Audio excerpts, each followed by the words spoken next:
Hello दोस्तों। आज के वीडियो में हम यूपी डीएलएड थर्ड सेमेस्टर के द्वितीय प्रश्न पत्र समावेशी शिक्षा के राजन सीरीज का लघुत्तरीय प्रश्न को पढ़ेंगे। लघुत्तरीय प्रश्न का ये चौथा वीडियो है और आज ये लघुत्तरीय प्रश्न हम लोग खत्म कर लेंगे। तो आइए शुरू करते हैं। प्रश्न संख्या 46 है। समावेशी बालकों के लिए चलाई जा रही कार्य योजनाओं एवं नीतियों के बारे में बताइए। ये प्रश्न 2018 में पूछा हुआ है। उत्तर: समावेशी बालकों के लिए निम्नलिखित कार्य योजनाएं चलाई जा रही हैं। पहला है सामान्य बच्चों के साथ शिक्षा। वर्तमान समय में समावेशी बालकों को सामान्य बच्चों के साथ शिक्षा देने का प्रावधान किया गया है। ऐसे बच्चे जो शारीरिक रूप से असमर्थ हैं, जैसे लंगड़े, लूले, एक पैर की खराबी, चलने में कठिनाई आदि, उन बच्चों को कुछ उपकरण दिलाकर उन्हें सामान्य बच्चों के साथ समायोजित करने पर बल दिया जा रहा है। दूसरा है विशेष उपकरणों की व्यवस्था।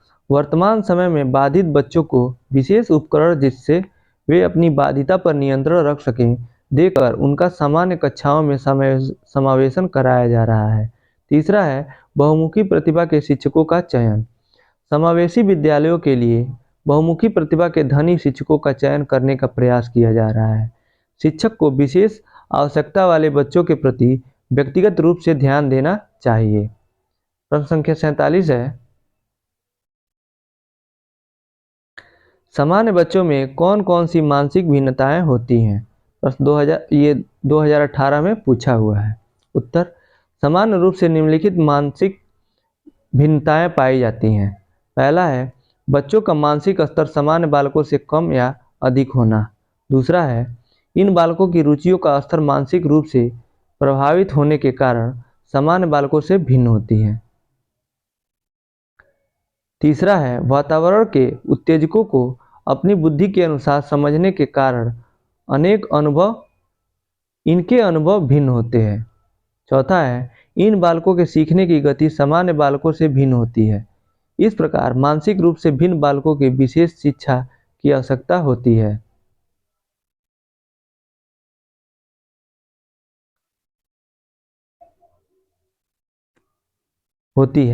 आईक्यू का ज्ञान बौद्धिक परीक्षण द्वारा किया गया है।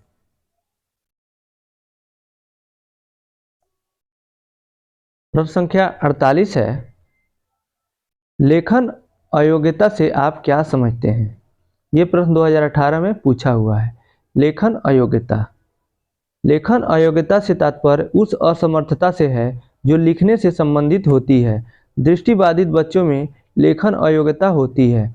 उन्हें लिखने के लिए कोई न कोई सहायक की आवश्यकता होती है सहायक की आवश्यकता होती है। सही है। इसके अतिरिक्त कुछ बच्चे शब्दों के स्वरूप को पहचान नहीं पाते हैं और गलत शब्द लिख देते हैं। इस प्रकार की बाधिता में दो प्रकार की बाधिताएं प्रमुख रूप से देखने को मिलती हैं। पहला है डिसलेक्सिया तथा डिसकैलकुलिया। यह बाधिता डिसलेक्सिया होता है पढ़ने से संबंधित अक्षमता, यानी वाज को सा पढ़ लेता है, सा को वाज, और न्यूक्लियर और अनक्लियर में अंतर स्पष्ट नहीं कर पाता है। इस तरह की बाधिता डिसलेक्सिया कहलाती है। और डिसकैलकुलिया है गणित से संबंधी अक्षमता को डिसकैलकुलिया बोलते हैं। आगे देखते हैं। यह बाधिता लेखन तथा पठन दोनों से संबंधित होती है।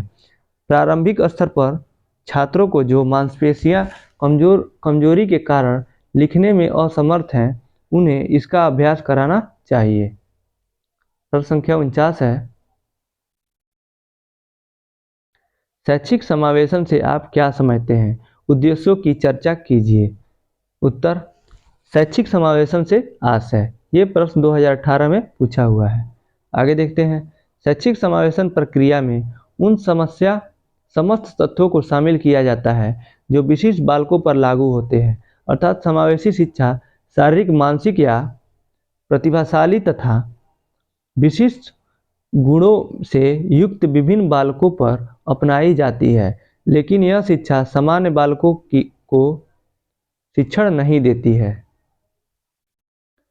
शैक्षिक समावेशन के उद्देश्य। पहला है शैक्षिक समावेशन का उद्देश्य सभी बच्चों को उनकी कार्य क्षमताओं एवं प्रतिभाओं के विकास का समान अवसर देना है। दूसरा है शैक्षिक समावेशन बाधित बच्चों को केवल आत्मनिर्भर बनाने के दृष्टिकोण से ही तैयार करना नहीं, बल्कि उन्हें अन्य सामान्य बच्चों के लिए तैयार होने से भी है।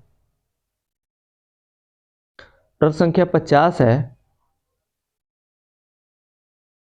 निर्देशन के कोई 3 सिद्धांत बताइए। ये प्रश्न 2018 में पूछा हुआ है। उत्तर, निर्देशन के सिद्धांत। पहला है उद्देश्यों का निरूपण करना।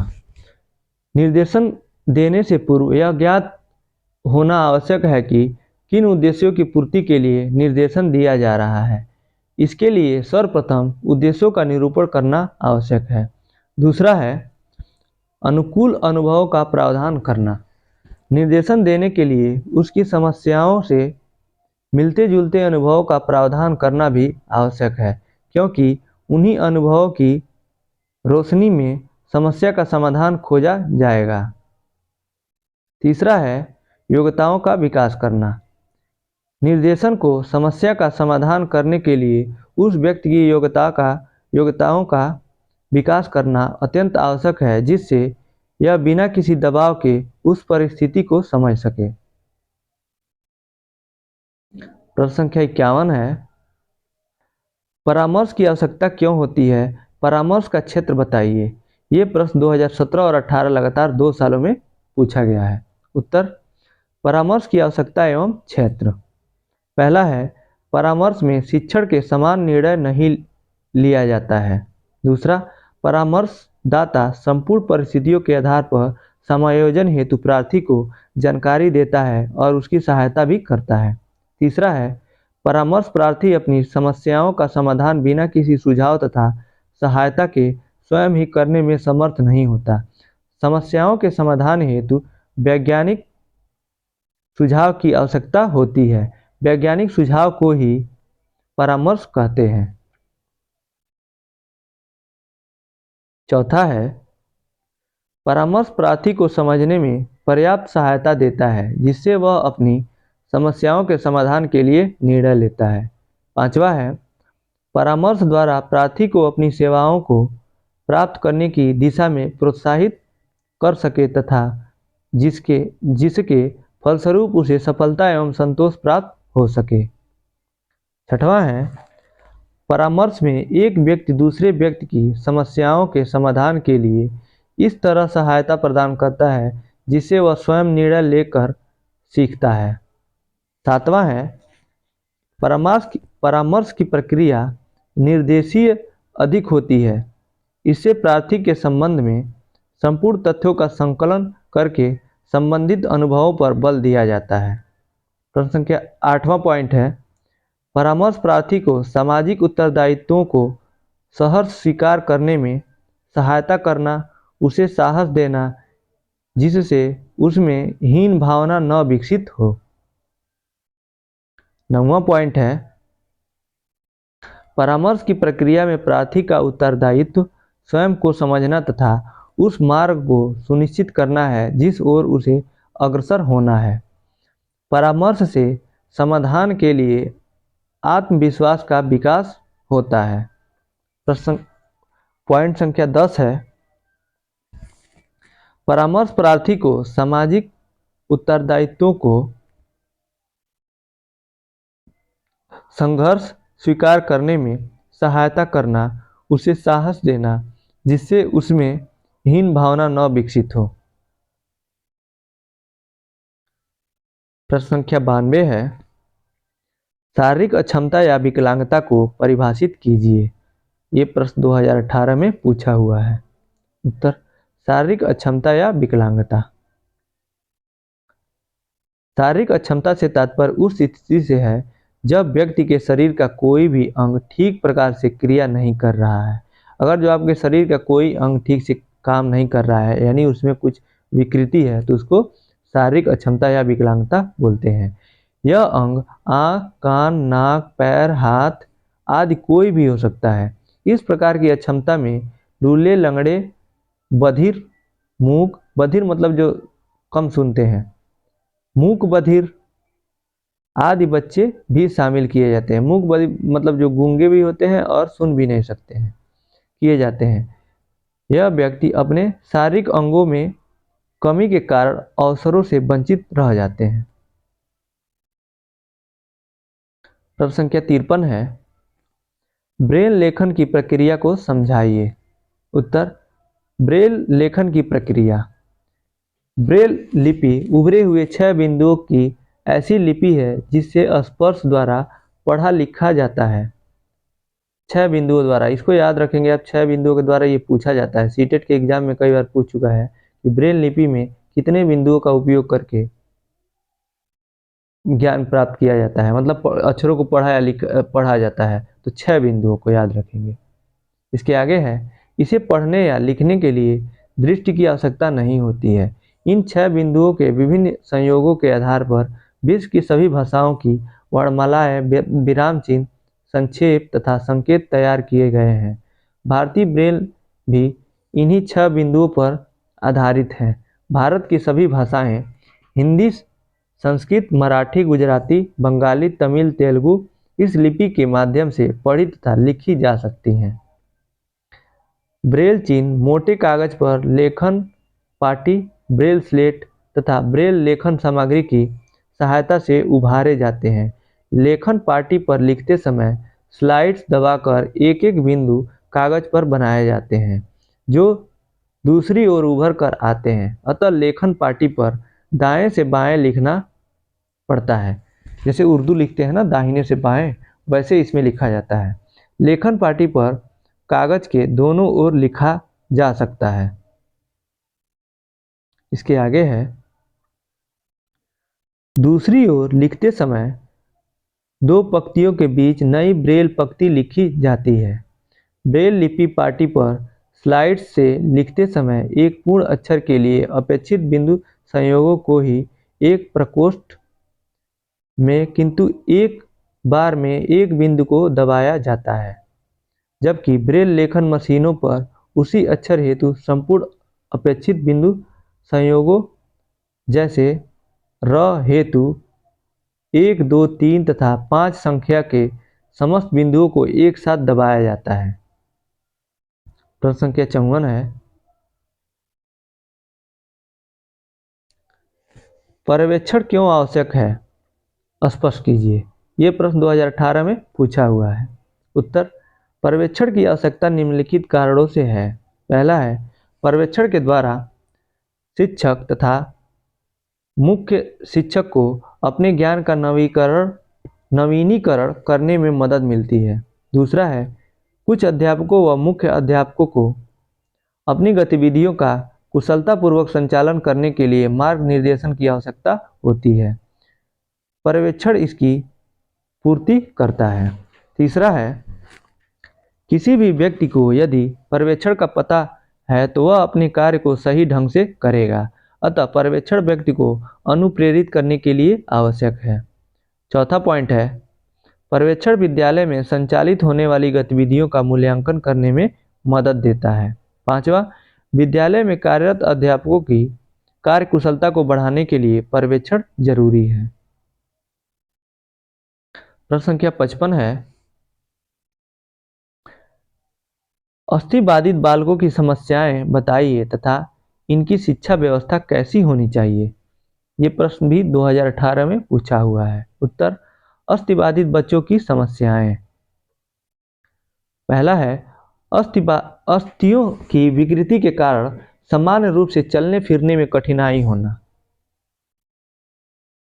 ये पहली समस्या है। दूसरी समस्या क्या हो सकती है, क्या है दिया है, पैरों में लाचार विकृति वाले बच्चों के लिए ऊंचे फर्नीचर कुर्सी पर बैठना कठिन होता है। तीसरा है, जीना चढ़ने में कठिनाई होना, जीना मतलब सीढ़ी चढ़ने में।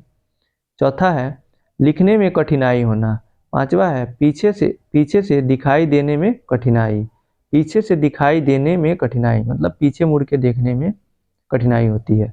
अस्थिबाधित बच्चों के लिए शैक्षिक व्यवस्था कैसी होनी चाहिए उसके बारे में देखते हैं, क्या क्या होना चाहिए। पहला है, अतिरिक्त कक्षाओं की सुविधा होनी चाहिए। दूसरा, विशेष कक्षा का प्रबंध होना चाहिए। तीसरा, उपचार सुविधाओं की व्यवस्था हो। चौथा, प्रशिक्षित अध्यापक होना चाहिए। पांचवा, अस्थिवादियों के लिए पाठ्यक्रम का अनुकूल होना चाहिए। छठवां, विशेष विद्यालयों का प्रबंध होना चाहिए। ये सब ऐसी शिक्षा व्यवस्था होनी चाहिए अस्थिवादी बच्चों के लिए। सातवां है, इसमें सातवां दिया है, एक पॉइंट और दिया है, कक्षा कक्ष तथा फर्नीचर की व्यवस्था अस्थिबाधित बच्चों की आवश्यकता के अनुसार होना चाहिए। मतलब नीचा होना चाहिए, थोड़ा ज़्यादा ऊंचा नहीं होना चाहिए, नहीं तो वो बैठ नहीं पाएंगे वहाँ चढ़ के खुद से। प्रश्न संख्या 56 है, निर्देशन एवं परामर्श में अंतर बताइए। उत्तर, ये प्रश्न 2019 में पूछा हुआ है। निर्देशन एवं परामर्श में अंतर। पहला है, अर्थ में अंतर। निर्देशन परामर्श के अर्थ में अंतर है। निर्देशन वह प्रक्रिया है जिसमें व्यक्ति को अपनी योग्यताओं, आवश्यकताओं, साधनों तथा अपनी कमी को समझने तथा उसी के अनुकूल अपने आप को भविष्य के लिए तैयार करने में मदद की जाती है। मतलब और जो कोई बच्चा आपको मिलता है, आप देखते हैं उसकी योग्यता क्या है और किसमें वो पीछे है, उसके कमी को थोड़ा दूर करने का जो भी उनको उसको फ्यूचर में क्या बनना है उस लायक आप निर्देश जो कुछ बताते हैं उसको निर्देशन बोलते हैं।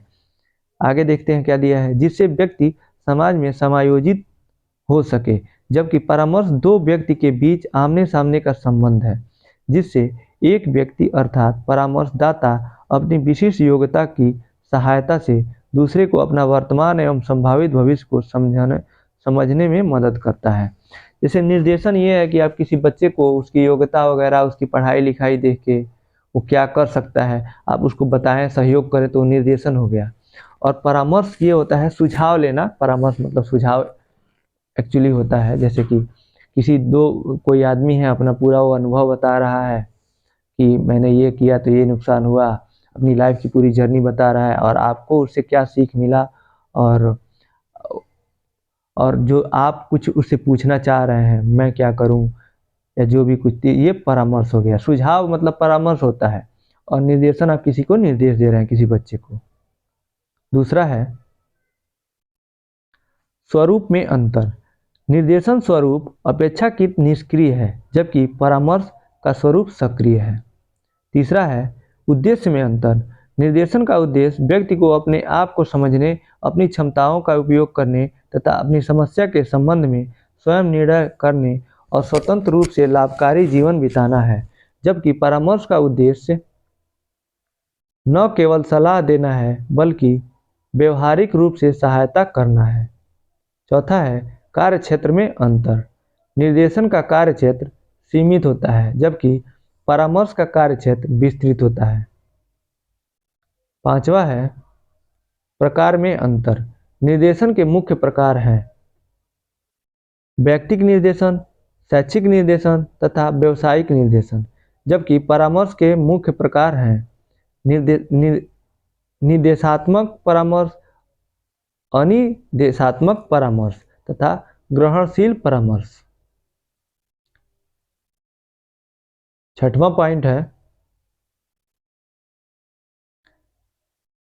प्रविधियों तथा परीक्षणों में अंतर। निर्देशन में ऐसी प्रविधियों का प्रयोग होता है जिससे किसी व्यक्ति की समस्या में संबंधित सूचनाओं को हासिल करना आवश्यक होता है, जबकि परामर्श में सभी प्रविधियों का प्रयोग किया जाता है। प्रश्न संख्या 57 है, सृजनात्मक बालकों का अर्थ एवं विशेषताएं बताइए। ये प्रश्न 2019 में पूछा गया है। उत्तर है, सृजनात्मक बालकों का अर्थ। सृजनात्मक बालक वे बालक होते हैं जिनमें किसी भी प्रकार की मौलिकता पाई जाती है। इनकी विशेषताएं क्या हैं? विशेषता में पहला है, सृजनात्मक बालकों में मौलिकता या नवीनता पाई जाती है। दूसरा है, सृजनात्मक बालक उपयोगी कार्य करते हैं। तीसरा, इनके कार्य को मान्यता मिलती है। चौथा, इससे इनकी प्रतिभा का विकास होता है। प्रश्न संख्या 58 है, ये प्रश्न, इसमें लघुत्तरी प्रश्न ज़्यादा दिए हैं क्योंकि ये 50 नंबर में पूछा जाता है। ये जो समावेशी शिक्षा है ये 50 नंबर का पेपर आपका होगा 2 घंटे का। प्रश्न संख्या 58 है, श्रवण क्षति युक्त बालकों के प्रकार बताइए। इन बालकों की पहचान कैसे करेंगे? उत्तर है श्रवण क्षति युक्त बालकों के प्रकार। श्रवण क्षति युक्त बालक निम्न प्रकार के होते हैं। श्रवण क्षति युक्त कहने का मतलब है जो सुन नहीं सकते हैं, जो सुनने में अक्षम है या थोड़ा उनकी सुनने की क्षमता कम है, उनके भी प्रकार हैं। तो उनके प्रकार क्या क्या है? पहला है कम बाधित बच्चे। इनका जो डेसिबल होता है, सुनने की क्षमता होती है, वो 35 से 51 डेसिबल, डीबी मतलब डेसिबल तक होती है। तो 40% इनमें विकलांगता होती है, मतलब 40% ये श्रवण क्षति युक्त बालक होते हैं। दूसरा है मंद बाधित बच्चे। इनका जो रेंज दिया हुआ है 55 से 69 डेसिबल तक, तो ये होते हैं 40 से 50% क्षतिग्रस्त, क्षतियुक्त। तीसरा है गंभीर बाधित बच्चे। इनका 70 से 89 डेसिबल तक, 50 से 75%।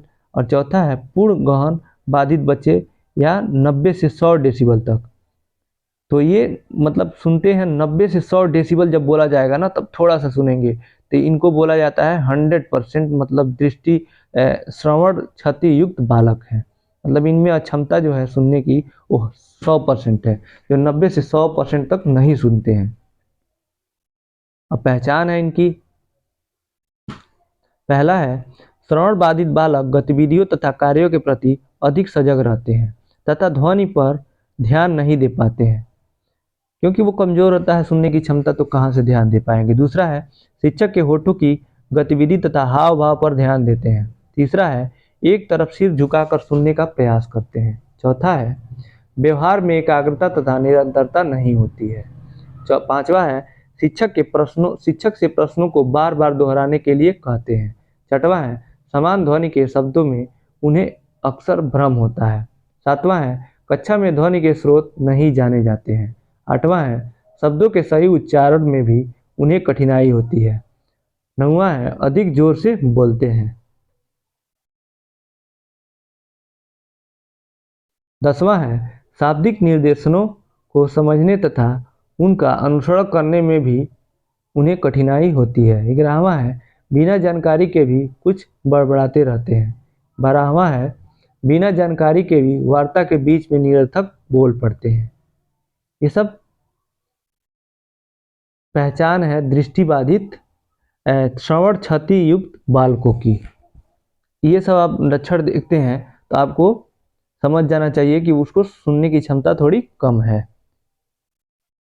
प्रश्न संख्या 59 है अपराधी बालकों की उपचार विधियों पर प्रकाश डालिए। ये प्रश्न 2019 में पूछा हुआ है। उत्तर अपराधी बालकों के उपचार की विधियां। पहला है मनोवैज्ञानिक विधियां। पहला है उसमें मनोवैज्ञानिक विधि में पहला है मनोविश्लेषण विधि, साइको एनालिसिस मेथड। इस विधि में मनोविश्लेषक द्वारा अपराधी बालक के अचेतन मन का अध्ययन करके उसके दमित संवेगों और इच्छाओं का ज्ञान प्राप्त किया जाता है। तत्पश्चात वह इनका विश्लेषण करके बालक द्वारा किए गए अपराधों को जानने का प्रयास करता है। दूसरा है पहला में ही दूसरा है मनो अभिनय साइको ड्रामा। इस विधि में बालक अपराधी को अपनी इच्छा के अनुसार किसी प्रकार का अभिनय करने का अवसर दिया जाता है। अभिनय करते समय वह अपने विभिन्न संवेगों, विचारों तथा मानसिक संघर्ष को स्वतंत्रतापूर्वक व्यक्त करता है और मानसिक शांति प्राप्त करने के बाद उसका व्यवहार संतुलित हो जाता है। तीसरा है खेल विधि। खेल द्वारा चिकित्सा देने के लिए बालक को अपनी रचनात्मक प्रवृत्ति के अनुसार कोई भी वस्तु बनाने का अवसर दिया जाता है। इससे बालक की रचनात्मक प्रवृत्ति संतुष्ट हो जाती है। दूसरा है इसमें वैधानिक विधियां। वैधानिक विधियां में पहला है कारावास। यह परंपरागत उपचार है। इसमें केवल एक लाभ होता है कि बालक की जैसे जैसे बंदी की आयु में वृद्धि होती है वैसे वैसे उसके व्यवहार में परिवर्तन होता जाता है। दूसरा है किशोर न्यायालय। जब कोई बालक अपराधी अपराध करता है तो उसे किशोर न्यायालय में ले जाया जाता है। इस न्यायालय का वातावरण सहानुभूतिपूर्ण होता है और उसमें सुधार का प्रयास किया जाता है तथा उसे सुधार अधिकारी के पास सुधार गृह में भेज दिया जाता है। तीसरा है प्रशिक्षण। यह वह युक्ति है जिसमें बालक अपराधी को न्यायालय में दंड मिलने पर भी उसे जेल न भेजकर समाज में ही रहने की आज्ञा मिल जाती है तथा बालकों को अपना सुधार करने का अवसर दिया जाता है। प्रशिक्षण मतलब ना बेल मिल जाता है, आपको कोई दंड दिया गया फिर भी आपको इस आधार पर छोड़ा जाता है कि आप सुधर के रहेंगे और ये दोबारा गलती नहीं करेंगे। चौथा है किशोर बंदी गृह। ये बंदी गृह वास्तव में सुधार संस्थाएं हैं। इनके बंदियों को अपने परिवार के सदस्यों से मिलने की स्वतंत्रता होती है। पांचवा है किशोर सुधार गृह। ये एक प्रकार के औद्योगिक विद्यालय हैं जहां बाल अपराधियों को सुधारने का कार्य किया जाता है। इस प्रकार के सुधार गृह लखनऊ, बरेली, पूना, सतारा, नासिक, सोलापुर एवं धारवाड़ आदि में है। पॉइंट संख्या 6 है पोस्टल संस्थाएं। ये संस्थाएं बंदी गृह और मान्यता प्राप्त स्कूलों के बीच की संस्थाएं हैं। इसमें 15 से 20 वर्ष की आयु तक के अपराधी रखे जाते हैं। ये बाल अपराधियों को सुधारती है। प्रश्न संख्या 60 है विकलांग बालकों की पुनर्वास योजना तैयार कीजिए। ये प्रश्न 2019 में पूछा हुआ है। उत्तर विकलांग बालकों की पुनर्वास योजना। विकलांग बालकों के लिए शारीरिक पुनर्वास उपायों में निम्न शामिल है। पहला है विकलांग बच्चों की शिक्षा। दूसरा जिला विकलांग पुनर्वास केंद्र। तीसरा विकलांग व्यक्तियों के अधिकार। चौथा विकलांग व्यक्तियों के लिए NGO। पांचवा है विकलांगों के लिए सुविधाएं 2018। ये मतलब ये नियम है और ये 2018 में आया है। इनके लिए सुविधाओं का प्रावधान 2018 में किया गया, इसलिए 2018 लिखा हुआ है। आगे है पहला इसका विकलांग बच्चों की शिक्षा। जो बच्चे शारीरिक या मानसिक रूप से विकलांग हैं उनके लिए शिक्षा का प्रावधान होना चाहिए। अधिकांशतः समाज में प्रचलित धारणा है कि शारीरिक और मानसिक रूप से विकलांग बच्चे शिक्षा पाने के अधिकारी नहीं हैं। विकलांग बच्चों के इस समेकित शिक्षा के तहत 15 से 18 वर्ष तक की उम्र के विकलांग बच्चों को मुफ्त शिक्षा व्यवस्था की गई है। शारीरिक रूप से विकलांग बालकों के अभिभावक और शिक्षकों को इन बच्चों को बोलना सिखाने, चलने फिरने, मित्र बनाने और वे कौशल तथा संकल्पनाएं जो सामान्य बच्चे विकास के दौरान सहज रूप से प्राप्त कर लेते हैं उन्हें सिखाने के लिए विशेष प्रयास करने होते हैं। विकलांग बच्चों को निजी स्कूलों में भी आरक्षण देने की बात की गई है। गंभीर रूप से विकलांग बच्चों को शिक्षा की मुख्य धारा से जोड़ने के लिए घर पर ही शिक्षा मिलेगी। अनुच्छेद इसके आगे दिया है अनुच्छेद 26 में विकलांग बच्चों को 18 वर्ष तक की आयु तक निःशुल्क शिक्षा देने की बात कही गई है। दूसरा है जिला विकलांग पुनर्वास केंद्र। जिला विकलांग पुनर्वास केंद्र की स्थापना जिला स्तर पर की गई है। आधारभूत स्तर पर विकलांग व्यक्तियों को व्यापक सुविधाएं उपलब्ध कराने के लिए जिला विकलांगता पुनर्वास केंद्र DDRC की स्थापना के माध्यम से जागरूकता सृजन, पुनर्वास, जमीनी स्तर के कार्यकर्ताओं के प्रशिक्षण, मार्गदर्शन की सुविधाएं प्रदान करने की योजना बना रहा है। तीसरा है विकलांग व्यक्तियों के अधिकार। इस स्तर पर विकलांगों को उनके अधिकारों से अवगत कराया जाएगा। विकलांगों को समान अवसर, अधिकार, संरक्षण आदि प्राप्त हैं। इसके अंतर्गत विकलांगों को उनके अधिकार दिलाने का प्रयास किया जाएगा। चौथा है विकलांग व्यक्तियों के लिए NGO। इसके अंतर्गत NGO की स्थापना की जाएगी जो विकलांग प्रमाण पत्र जारी करने, पहचान पत्र बनवाने तथा पंजीकरण, गैर सरकारी संगठनों में कार्य आदि कराने में विकलांगों की मदद करेगा।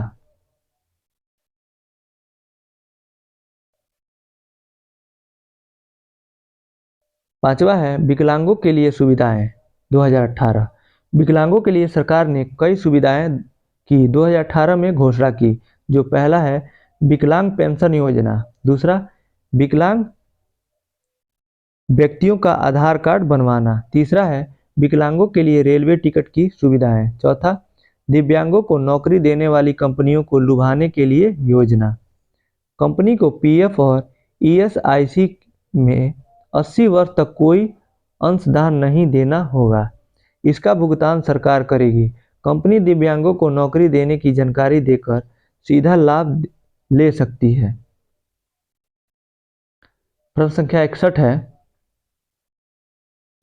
यदि किसी बालक की शारीरिक आयु 10 वर्ष और उसकी बुद्धि लब्धि कितनी होगी, और उसकी इसमें तो मानसिक आयु इसकी, यदि फिर से प्रश्न पढ़ते हैं, यदि किसी बालक की शारीरिक आयु 10 वर्ष है तो उसकी बुद्धि लब्धि कितनी होगी। शारीरिक आयु दिया है यानी मानसिक आयु दिया है, वास्तविक आयु नहीं दिया है। यहाँ पे एक ही वायु दिया है, लेकिन यहाँ पे जो सॉल्व किया है ये दोनों को 10 माना है, तो उसी हम लोग भी मान लेते हैं। मानसिक आयु और वास्तविक आयु दोनों 10 वर्ष है तो उसकी बुद्धि लब्धि कितनी होगी। तो उत्तर में सूत्र पहले लिखेंगे। सूत्र होता है बुद्धि लब्धि का मानसिक आयु बटे वास्तविक आयु गुणे 100। चूंकि मानसिक आयु ज्ञात नहीं है अतः मानसिक आयु को भी वास्तविक आयु माना है। हाँ वही सेम चीज तो है। अगर यहाँ पे मानसिक आयु नहीं दिया है, वास्तविक आयु दिया है, शारीरिक आयु मतलब वास्तविक आयु, तो मानसिक आयु को भी हम उतना ही मान लेंगे। तो बुद्धि लब्धि क्या हो जाएगा 10 बटे 10 गुणे 100। 10 से 100 कट जाएगा 10 बार में, 10 दाम में 100, या फिर 10 से 10 को काट दीजिए 100 हो जाएगा। बुद्धि लब्धि 100, यानी ये सामान्य बालक है। सामान्य बालक की बुद्धि लब्धि होगी 90 से 110 होती है, तो उसी के बीच में आ रहा है, तो ये सामान्य बालक है। प्रश्न संख्या 62 है, परामर्श के प्रकार लिखिए। ये पीछे आ चुका है लेकिन यहाँ सिर्फ प्रकार पूछा है। ये प्रश्न 2017 में पूछा गया था। उत्तर, परामर्श के प्रकार इस प्रकार है। पहला है मनोवैज्ञानिक परामर्श, दूसरा है नैदानिक परामर्श, तीसरा है मनोचिकित्सात्मक परामर्श, चौथा है वैवाहिक परामर्श, पांचवा है शैक्षिक परामर्श, छठवां व्यवसायिक परामर्श, सातवां व्यक्तिगत परामर्श, आठवां स्थानापन्न परामर्श। प्रश्न संख्या 63 है, किन्हीं 4 गैर सरकारी संगठनों के नाम बताइए। उत्तर, धर्मार्थ ट्रस्ट, दूसरा है शैक्षिक संगठन, तीसरा है लायंस क्लब, चौथा है रोटरी क्लब और पांचवा है जेसीन। ये सब गैर सरकारी संगठनों के नाम हैं। तो अगर आपको वीडियो आज का ये अच्छा लगा तो आप वीडियो को लाइक कीजिए, शेयर कीजिए और अगर वीडियो और जब आप चैनल पे नए हैं तो चैनल को सब्सक्राइब कीजिए। अगर ऐसे ही ये तो समावेशी शिक्षा का लघुत्तरी प्रश्न था, ऐसे ही आपको प्लेलिस्ट में जाके देखेंगे तो पूरा राजन सीरीज का सभी सब्जेक्ट का प्लेलिस्ट पड़ा हुआ है। राजन सीरीज का आप वहाँ से पढ़ सकते हैं। अब सीटेट का प्रीवियस ईयर का भी प्लेलिस्ट है, वहाँ से वो देख सकते हैं। आप हिंदी देख सकते हैं और सीडीपी सीटेट के लिए देख सकते हैं। सबका आप प्लेलिस्ट चेक कर सकते हैं, सब उपलब्ध है। इस वीडियो को देखने के लिए बहुत बहुत धन्यवाद दोस्तों।